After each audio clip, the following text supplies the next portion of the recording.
take a look at another benefit of an electric car. Benefit number 7. Electric cars are more convenient.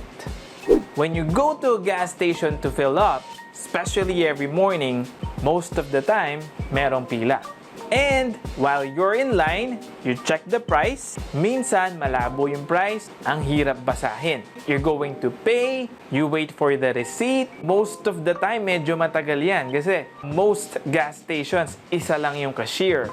You don't have to experience those in an electric car. In an electric car, you can charge at your own home and not rely on gas stations. And every time naaalis ka or pagising mo, you live with a full tank. Or, electric car's case, full charge every day. Just like your phone, full charge every morning. You might not realize it, but you are most likely to be scammed in a gas station. You've heard the stories na nagpagas, pero pagdating sa daan, hindi umakyat yung gauge. And not only it's inconvenient in a gas station, if you think about it, it's a dangerous place to be in. So imagine every time you are in a gas station filling up, yung ilalim niyan, yun yung storage ng fuel nila eh. You've seen those videos na mga nasusunog na gas stations kasi meron nagtapo ng yosi or some sort of an accident. Let me just clarify.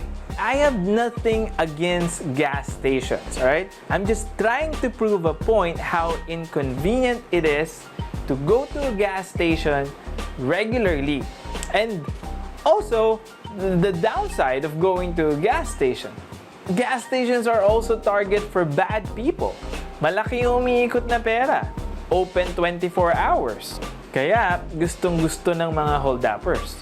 Not only going to a gas station is inconvenient, it is also not the safest place to be in. And that leads us to benefit number 8. Electric cars are more safe. Electric cars are more safe compared to internal combustion engine cars.